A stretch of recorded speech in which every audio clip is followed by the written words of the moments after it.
Hello friends, welcome to our YouTube study channel media classes. आप सभी दोस्तों का हमारे इस यूट्यूब चैनल में स्वागत है। हमारी आज की ये क्लास त्रिकोणमिति के ऊपर बेस्ड है, जिसके अंदर हम आज कुछ नए कंसेप्ट के बारे में डिस्कस करेंगे। लास्ट क्लास को अपने कंटिन्यू करेंगे, जिसके अंदर अपने सीख रहे थे त्रिकोणमिति से जो राइट एंगल ट्राइंगल से क्वेश्चन बनते हैं उसके बारे में डिस्कस कर रहे थे, और उसी को आज थोड़ा सा और डिस्कस करेंगे, फिर अपने नए कंसेप्ट की ओर बढ़ेंगे। और जिन भी दोस्तों ने अभी तक चैनल को सब्सक्राइब नहीं किया है वो चैनल को सब्सक्राइब जरूर करें और इस सेशन को एंड तक जरूर वॉच करेंगे। आज का सेशन भी आपके लिए काफी इंपॉर्टेंट रहने वाला है। स्टार्ट करते हैं अपने आज की क्लास को। सबसे पहले बात करेंगे राइट एंगल ट्राइंगल की, जो अपना कल का कंसेप्ट कंटिन्यू चल रहा था। जैसे कि अपने एक और एग्जांपल लेते हैं। यहाँ पर अगर मैंने ले लिया भी एक ट्राइंगल एबीसी है, एक ट्राइंगल एबीसी है जिसमें कोण ए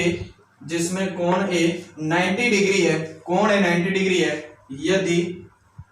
यदि साइन ए बराबर 12/13, यदि साइन ए बराबर 12/13 तो बताओ tan c की वैल्यू क्या आएगी। तो बताओ tan c की वैल्यू क्या आएगी। अब अपने को इसको सोल्व आउट करना है। तो सबसे पहले बात किसकी करेंगे, अपने ट्राइंगल एबीसी है, समकोण त्रिभुज है, ट्राइंगल एबीसी है जिसमें एंगल है। अब देखो ये वाला एंगल कितने डिग्री का होता है, 90, और 90 डिग्री कौन सा एंगल है, ए, मतलब ये वाली वैल्यू किसकी है, आपकी ए की वैल्यू है। अब बी और सी बच गए, आपकी मर्जी जहां मर्जी ले लो।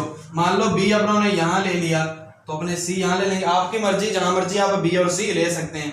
अब देखो बात किसकी कर रहे हैं, यहाँ पे अपने को दे रखी है, यहाँ पे साइन ए की वैल्यू दे रखी है, या अपने को साइन बी की, किसी की भी दे रखी है। क्लियर है। अब यहाँ पे अपने को अगर दे रहा है साइन ए बराबर 12/13 है, अपने को पता है जो साइन होता है वो किसके इक्वल होएगा, लंब बटे कर्ण के। साइन किसके इक्वल होएगा, लंब बटे कर्ण के। अगर मान लो ये साइन ए ना लेके अपने इसकी वैल्यू लेंगे यहाँ पे बी, क्योंकि एंगल ए तो अपने को 90 डिग्री दे रखा है। बात करेंगे साइन बी, मतलब अभी जो एंगल बन रहा है वो एंगल आपका किसके साथ बन रहा है, अभी जो एंगल बन रहा है वो एंगल किसके साथ बन रहा है, बी के साथ बन रहा है। तो अपने को एंगल किसके साथ बनाना पड़ेगा, बी के साथ। और ये भी सीखा था अपनों ने, जिस भुजा के साथ दोनों कोण बनते हैं, जिस भुजा के साथ दोनों कोण बनते हैं वो वाली भुजा क्या होती है, आधार, और बड़ी भुजा हमेशा होती है कर्ण। तो जो बच जाएगा वो वाली भुजा कौन सी होगी, लंब होगी। जो भुजा बच जाएगी वो क्या होगी, लंब होगी। अब अपने को साइन बी की दे रखी थी तो एंगल बी के साथ बना लिया। क्लियर है। और साइन थीटा किसके इक्वल होता है, लंब बटे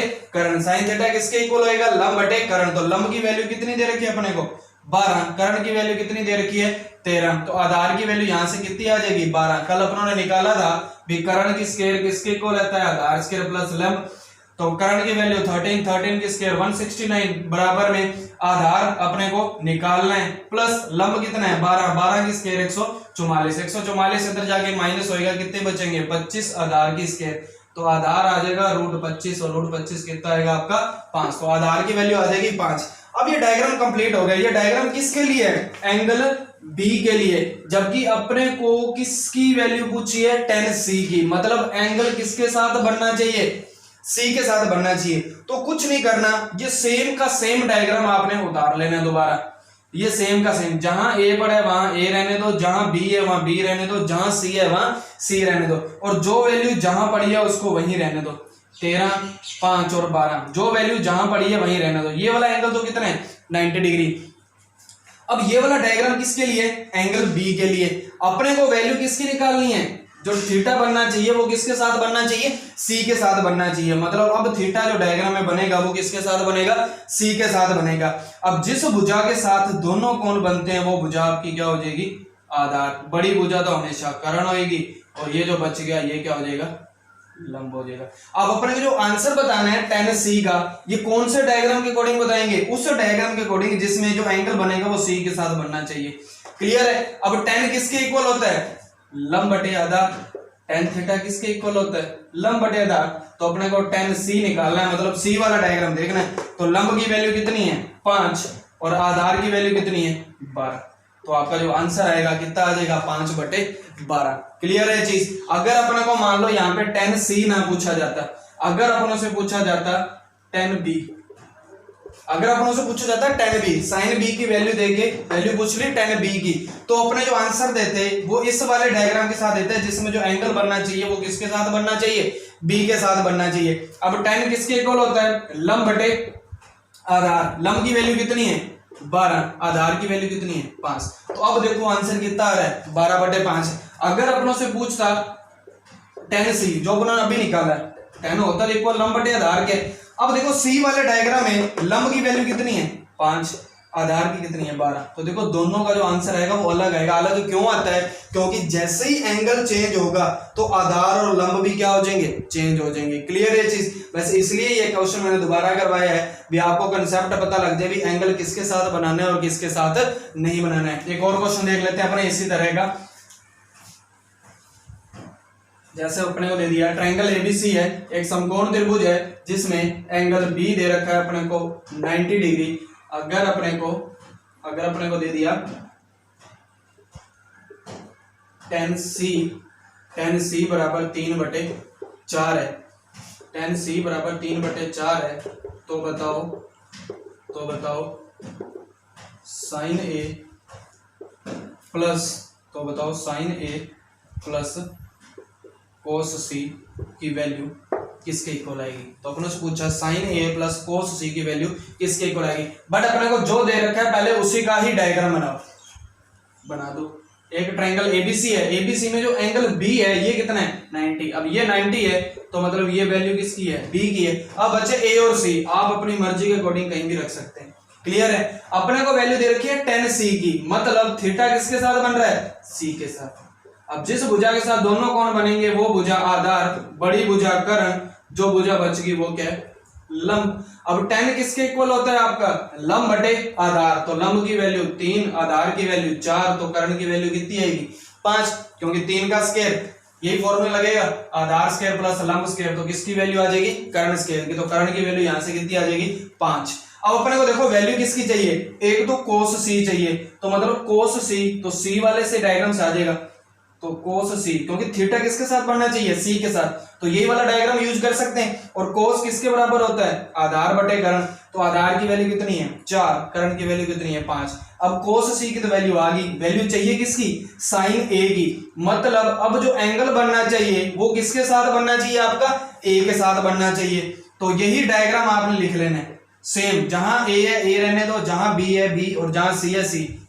ये थीटा 90, और जो वैल्यू जहां है इसको वहीं रहने दो। 5 इधर है, 3 इधर है और 4 इधर है। कुछ नहीं करना, अपने को साइन ए निकालना है। मतलब थीटा किसके साथ बनना चाहिए? ए के साथ बनना चाहिए। क्लियर है? अब जिस भुजा के साथ दोनों कोण बनेंगे वो भुजा तो आधार होती है, बड़ी भुजा हमेशा कर्ण होगी, और जो बच गया वो क्या होएगा? आपका लंब होएगा। क्लियर है? अब अपने को साइन ए निकालना है, और साइन होता है आपका लंब बटे कर्ण। ए निकालना है, मतलब ये वाला डायग्राम यूज होगा। तो अब देखो साइन ए, लंब कितना है अपने पास? 4, और कर्ण कितना है? 5। दोनों की वैल्यू आ गई, दोनों को प्लस करना है। तो 4/5 प्लस 4/5, जो आपका आंसर आएगा वो कितना आ जाएगा? 8/5। क्लियर है चीज? भी कब एंगल को आपने यूज करना है और कैसे करना है, ये चीज आपने ध्यान रखनी है। तो आई थिंक अब समकोण त्रिभुज से, राइट एंगल ट्रायंगल से जो त्रिकोणमिति के क्वेश्चन बनते हैं वो अब सॉल्व हो जाएंगे। क्लियर है? अब अपने मूव करते हैं नेक्स्ट टाइप की तरफ, जो कि काफी इंपॉर्टेंट है और एग्जाम में क्वेश्चन उसी टाइप से कई बार पूछा गया है। तो वो चीज अपनों ने ध्यान से सीखनी है, बट वो कंसेप्ट उसी से रिलेटेड है जो अपने पीछे सीख के आए हैं। जैसे मैंने एक क्वेश्चन करवाया था भी साइन 30 डिग्री की वैल्यू कोस के कितने डिग्री के बराबर होती है? 60 डिग्री के बराबर होती है। साइन 30 डिग्री की वैल्यू कोस 60 डिग्री के क्यों होती है? क्योंकि साइन 30 का मान भी 1/2, इसका भी मान 1/2। तो अपनों ने यहां से एक रिलेशन निकाला था। एक और चीज ले लें, अगर अपना ले साइन 45 डिग्री और कोस 45 डिग्री, ये भी बराबर होते हैं, क्योंकि ये भी 1/√2 होता है और ये भी 1/√2 होता है। तो यहां से रिलेशन क्या निकला था? साइन ए और कोस तभी बराबर होंगे जब उनके थीटा का जो सम होगा वो कितना बनेगा? 90। इनके थीटा का सम कितना बनेगा? 90। तो ये कंसेप्ट लेके चले थे। अब इसी को ही यहां पर अपनों ने फॉलो करना है। जैसे कि मैंने एक क्वेश्चन लिखा, यहाँ पे मैंने एक क्वेश्चन लिखा, sine 2 degree into sine 88 degree. अब बताओ इसका आंसर कितना आएगा? क्वेश्चन दे रखा है साइन 2 डिग्री और साइन 88 डिग्री, इसका आंसर कितना आएगा? मैंने ऑप्शन दे दिया 0, 1, 2 या नन ऑफ दिस। अब देखो इसको सॉल्व करते हैं। कंसेप्ट आपका वही लगेगा जो अभी अपने सीख के आए हैं। भी साइन 2 डिग्री दे रखा है और साइन 88। अब एक चीज यहां पे सीखने वाली है अपनों से, जब भी ऐसे क्वेश्चन को अपने सोल्व करते हैं भी कोई ना कोई तो मेथड इनका लगेगा। जहां पर इस क्वेश्चन को मैं ऐसे लिखता हूँ थोड़ा सा इजी वे में, फिर यहां तक अपने पहुंचते हैं। मैंने लिखा जैसे कि अगर मैंने यहां लिखा sine square 2 degree plus sine square 88 degree. अब आपको थोड़ा ज्यादा क्लियर हो जाएगा। क्वेश्चन लिखा साइन स्क्वायर 2 डिग्री और साइन स्क्वायर 88 डिग्री, इसका आंसर बताना है। ऑप्शन आपके यही है। अब साइन स्क्वायर 2 और साइन स्क्वायर 88। अब अपनों ने एक फॉर्मूला पढ़ा था क्या भी साइन स्क्वायर थीटा और कोस स्क्वायर थीटा का मान हमेशा कितना होता है, एक होएगा। ये फॉर्मूला पढ़ा है। कब एक होता है, जब थीटा की वैल्यू क्या होनी चाहिए, सेम होनी चाहिए। अब यहां पर भी साइन स्क्वायर है, इधर भी साइन स्क्वायर है, कैसे सोल्व करें, मतलब अपने को कोस स्क्वायर बनाना है तो मैं इसको चेंज कर सकता हूं। मेरे को पता है भी साइन 88 डिग्री की वैल्यू कोस के कितने डिग्री के बराबर हो सकती है, 2, क्योंकि साइन और कोस तभी बराबर होंगे जब इनके थीटा का जो सम होएगा वो कितने डिग्री बनेगा, 90 डिग्री। लिख सकते हैं ना ये, तो यहां से एक रिलेशन आ गया साइन 88 डिग्री कोस के कितने डिग्री के बराबर है, 2 डिग्री के। तो यहाँ पे अपने रिप्लेस कर सकते हैं साइन स्क्वायर 2 डिग्री और साइन 88 किसके बराबर है, कोस 2 डिग्री। कोस 2 डिग्री अगर स्क्वायर चल रहा है तो यहाँ पर भी स्क्वायर रहेगा, इसकी वैल्यू बतानी है। तो साइन स्क्वायर 2 डिग्री और कोस स्क्वायर 2 डिग्री। अब देखो थीटा सेम हो गया, इधर भी 2 डिग्री इधर भी 2 डिग्री, तो मतलब आंसर कितना आएगा आपका, 1 आएगा। क्लियर है, ये आइडेंटिटी बन गई ना यहाँ पे साइन स्क्वायर थीटा और कोस स्क्वायर थीटा, इसका मान कितना आ जाएगा, 1 आ जाएगा। तो यही तो बन रहा है sine square 2 degree plus cos square 2 degree, तो आपका आंसर कितना आएगा, 1 आएगा। क्लियर है चीज। एक और एग्जांपल देखते हैं, जैसे यहां लिखा उन्होंने sine square 30 degree plus sine square 60 degree, इसका आंसर बताना है अपने को भी। साइन स्क्वायर 30 डिग्री और साइन स्क्वायर 60 डिग्री भी, इसका आंसर क्या आएगा। अब साइन स्क्वायर और कोस स्क्वायर का फॉर्मूला बनता है 1 आता है, तो मैं यहाँ पे रिप्लेस कर सकता हूँ क्या भी साइन 60 डिग्री का मान कोस के 30 डिग्री का होता है, क्योंकि साइन 60 का मान भी √3/2 होता है और कोस 30 का मान भी कितना होता है, √3/2। मतलब दोनों वैल्यू बराबर है तो रिप्लेस कर सकते हैं। तो यहाँ पर क्या लिख सकते हैं अपने, sine square 30 degree plus sign 60 की जगह किसकी वैल्यू लिख सकते हैं, कोस 30, स्क्वायर चल रहा है तो स्क्वायर। अब sine square theta plus cos square theta, तो आंसर कितना आएगा आपका, 1 आएगा। क्लियर है चीज, क्योंकि अब जो अपने क्वेश्चन करने वाले हैं वो इसी कंसेप्ट के ऊपर बेस्ड है, तो ये चीज अपने को ध्यान रखनी है।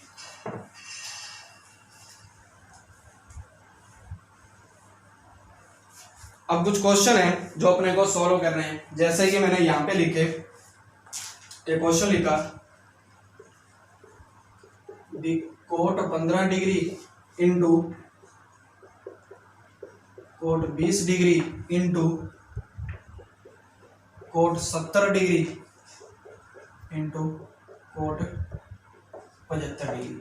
ये क्वेश्चन दे रखा है और एग्जाम में ऐसे ही क्वेश्चन आएंगे, इसका आंसर बताना है भी इसका आंसर क्या आएगा। अब देखो ये जब भी सीरीज बनती है ना तो अपना एक ही कंसेप्ट लगता है, कौन सा, 90 डिग्री वाला। जो योग होना चाहिए ना थीटास का वो कितना होना चाहिए, 90। अगर ये वाला कंसेप्ट है दिमाग में ना तो क्वेश्चन देखते ही आपको पता चल जाएगा भी ये वाला मेथड लग रहा है। अब सर कैसे पता चलेगा, देखो 15 और 75 90 बन रहा है, 20 और 70 90 बन रहा है, तो कहीं ना कहीं 90 वाला कंसेप्ट चल रहा है। अब सर इसको सोल्व कैसे करें, तो एक चीज देखो, अपने इसको क्या लिख सकते हैं भी कोट 15 और कोट 20 और कोट 70 और कोट 75। मेरे को पता है अगर मैं इसको लिखूं कोट 15 और इसको लिख दूं कोट 20, सेम ही चलने दो।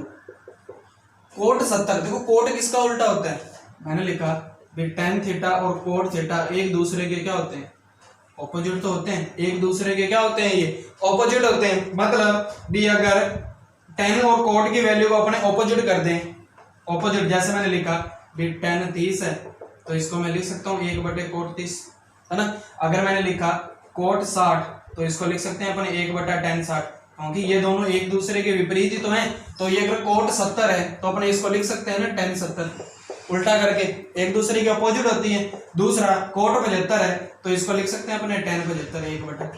कोई दिक्कत यहाँ तक, नहीं दिक्कत यहाँ तक, क्योंकि ये कंसेप्ट अपने पढ़ चुके हैं लास्ट क्लास के अंदर। अब बात देखो, ये चीज बन गई है, मेरे को पता है भी tan 75 डिग्री का मान कोट 15 डिग्री का होता है।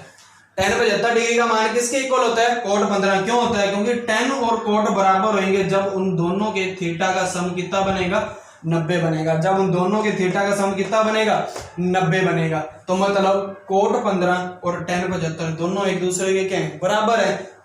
अभी देखा अपन ने दोनों बराबर है, क्यों बराबर है? क्योंकि दोनों के थीटा का सम कितना बन रहा है? 90 बन रहा है। सेम कोट 20 और tan 70 लिख सकते हैं भी tan 70 का मान कोट के कितने डिग्री के बराबर आएगा? 20 ही आएगा, क्योंकि इन दोनों के थीटा का सम कितना बन रहा है? 90।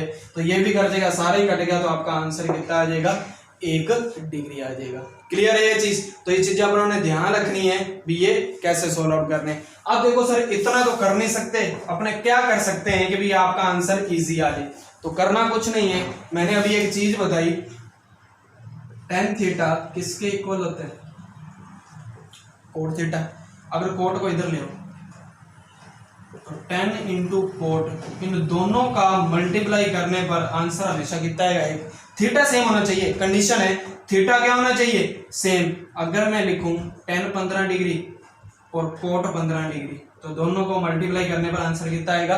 1 आएगा। अगर मैं लिखूं tan 30 डिग्री या लिखूं कोट 30 डिग्री, इन दोनों का भी मल्टीप्लाई करने पर आंसर कितना आएगा? आपका 1 आएगा। क्लियर है चीज? तो ये कंसेप्ट ध्यान रखने हैं अपने को, ये तभी आपके सॉल्व होंगे। सेम आपका साइन और कोस के अंदर भी लगता है और सेम कंसेप्ट आपका सेक और कोसेक के अंदर भी अप्लाई होता है। क्लियर है चीज? जैसे कि अपने साइन और कोस के जब टेबल्स बनाते हैं, अपने को पता है ना वो एक दूसरे के ऑपोजिट होते हैं, तो वही चीज कंसेप्ट यहाँ पे लगना है। अब सर इसको ऑपोजिट किया तो क्या कर सकते हैं? मेरे को पता है भी कोट 70 का मान tan 20 के बराबर होगा, लिख सकते हैं। सेम कोट 75 का मान tan 15 डिग्री के बराबर होगा।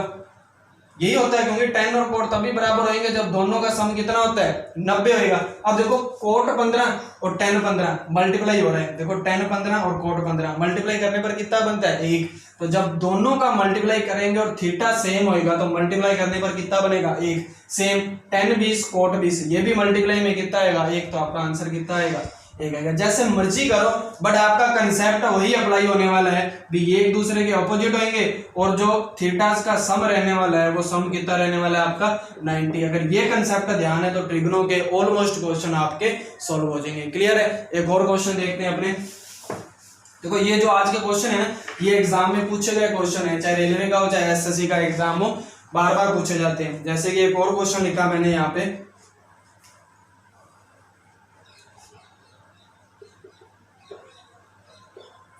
साइन 25 डिग्री, साइन 35 डिग्री, सेक 65 डिग्री और सेक 55 डिग्री। इसका आंसर बताना, इसका आंसर बताना है भी इसका आंसर क्या आएगा।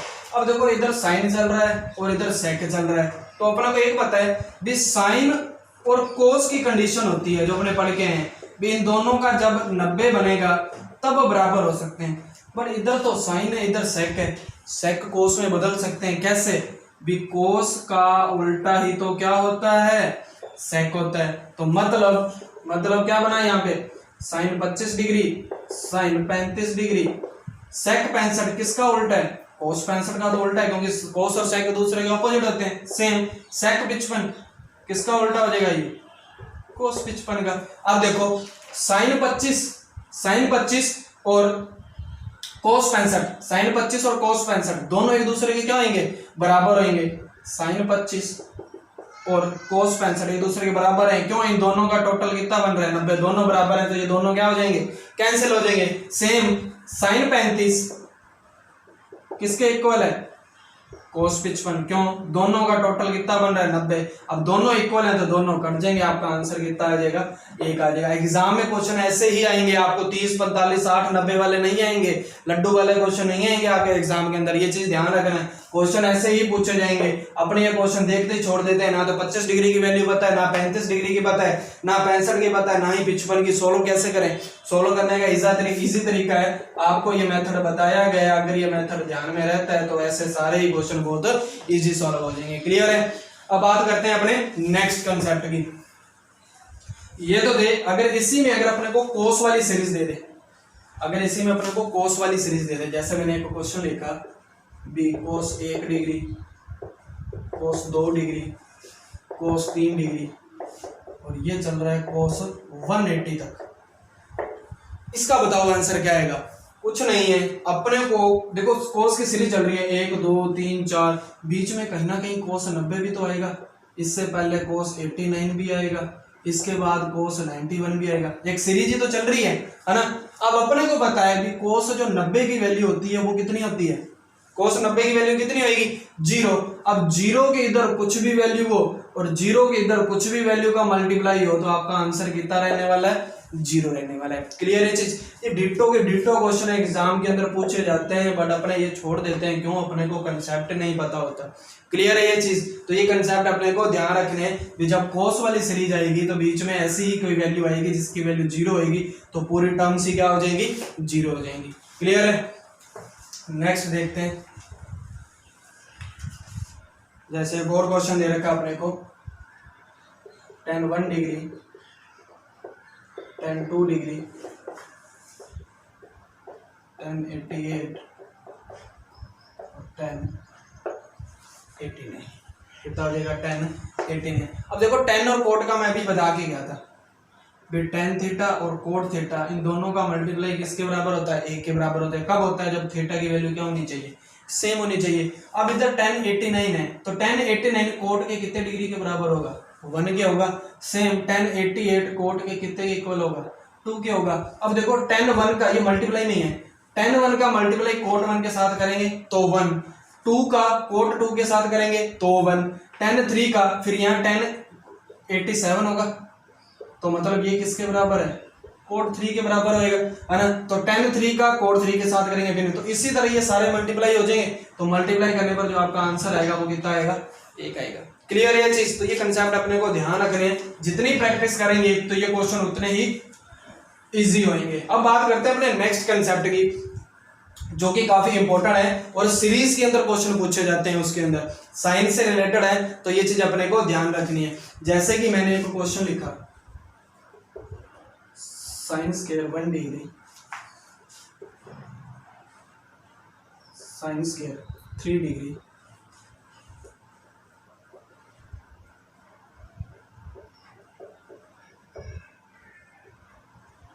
sin square 89, sin square 89। ये एक सीरीज दे जाती है अपने एग्जाम के अंदर और पूछा जाएगा भी इसका आंसर क्या आएगा। क्लियर है। अब अपने ने एक चीज पढ़ के आए हैं, क्या भी साइन स्क्वायर थीटा। देखो साइन स्क्वायर सब साइन स्क्वायर में तो फॉर्मूला लगेगा नहीं, जब भी साइन स्क्वायर की बात आएगी तो कोस स्क्वायर तो चलेगा ही चलेगा।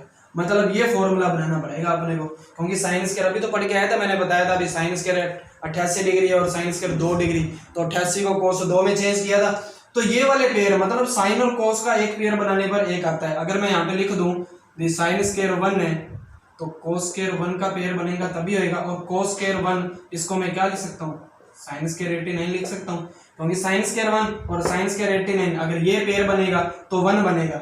क्लियर है, क्योंकि टोटल सम कितना हो रहा है, 90 हो रहा है। अब ये भी नहीं समझ आता तो साइन स्क्वायर 89 कोस के कितने के बराबर होगा, 1 के, तो साइन स्क्वायर 1 कोस स्क्वायर 1 तो भी कितना आएगा, 1। अब अपने को या तो ये चीज ध्यान रखनी है भी साइन स्क्वायर कोस स्क्वायर बना लो तो 1 बनेगा, या क्या ध्यान रखना है भी साइन स्क्वायर 1 और साइन स्क्वायर 89 इसकी वैल्यू भी 1 होती है, साइन स्क्वायर 2 और साइन स्क्वायर 88 इसकी वैल्यू भी 1 होती है, और sine square 5 degree plus sine square 85 इसकी वैल्यू भी 1 आती है। मतलब साइन में जब ऐसी वैल्यूज आएंगी जिनका टोटल कितना हो रहा हो, 90 हो रहा हो, जिनका टोटल कितना हो रहा हो, 90 हो रहा हो, तो आपका आंसर हमेशा कितना आएगा, 1 आएगा। अब सर इसका 1 क्या होता है, क्योंकि साइन स्क्वायर 85 कोस 5 के तो बराबर होता है, तो sine square theta cos square theta value कितनी बनेगी, 1 बनेगी। क्लियर है ये चीज। अब ये वाले पेयर बनाने अपने को भी कितने पेयर बनेंगे।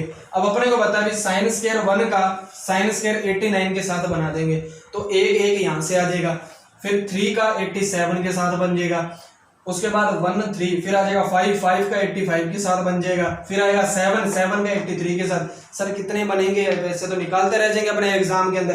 तो इसके लिए क्या ध्यान रखना है, जो अपने पढ़ते आए हैं 11th के अंदर भी पढ़ा है, पदों की कुल संख्या। क्या निकालना है अपने को, पदों की कुल संख्या। ये अपने फॉर्मूला पढ़ते थे, ये tn क्या होता था आपका, अंतिम पद यानी कि लास्ट। a क्या होता था आपका, प्रथम पद।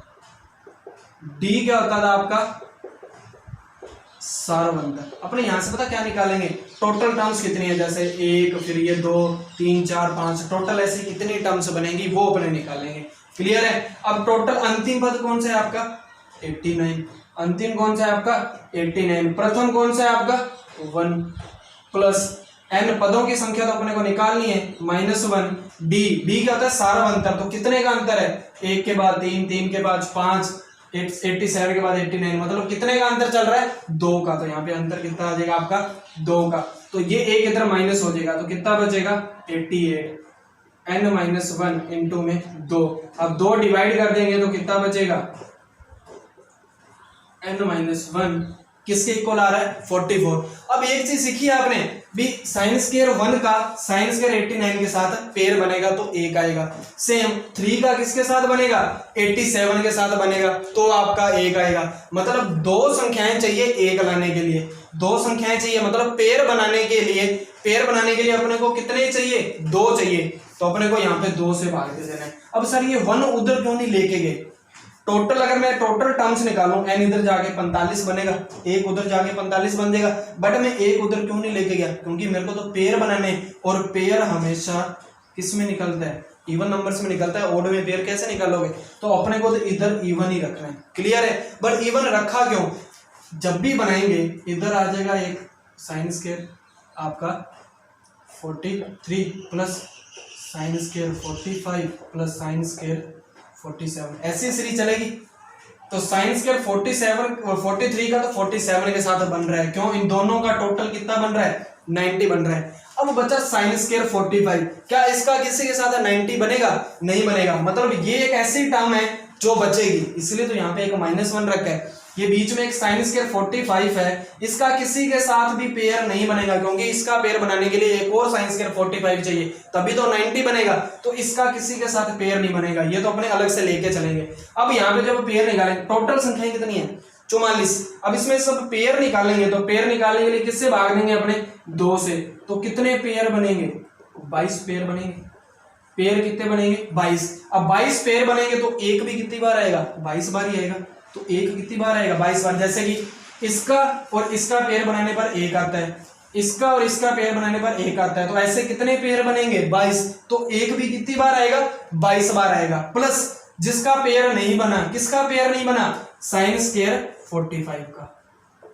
अब साइन 45 की वैल्यू अपने को पता है कितनी होती है 1/√2, तो 22 और 1 का स्क्वायर 1 और √2 का स्क्वायर 2, तो 22 और आधा कितना हो गए 22.5, तो ये आपका आंसर आएगा। क्लियर है, तो जब भी ऐसी सीरीज आएगी तो सबसे पहले अपने को ये ध्यान रखना है, ये क्यों लगाना है, क्योंकि अपने को नंबर ऑफ टर्म्स निकालनी है, और वो भी अपने को किसके अंदर रखना है इवन के अंदर, क्योंकि अपने पेयर बना के चलते हैं, तो ये चीज अपने को ध्यान रखनी है। क्लियर है, अब एक और क्वेश्चन देख लेते हैं, उसके बाद एक क्वेश्चन आपको होमवर्क के लिए मिलेगा जो कि आपने सोल्व करके बताना है। जैसे ये एक और क्वेश्चन है आपके लिए, मैंने लिखा यहाँ पे sine square 5 plus sine square 6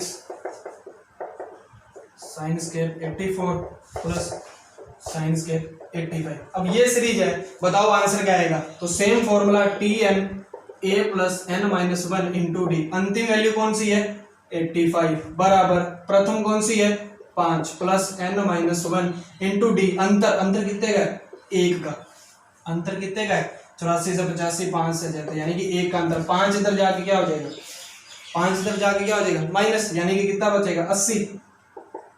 अब ये माइनस क्यों रखा, क्योंकि एक का अंतर चल रहा है 7 8 9 10, इधर फिर आ जाएगा आपका 44, इधर आएगा आपका 45, फिर इधर आ जाएगा आपका 46, तो 44 और 46 का तो पेयर बन जाएगा, इस 45 का नहीं बनेगा।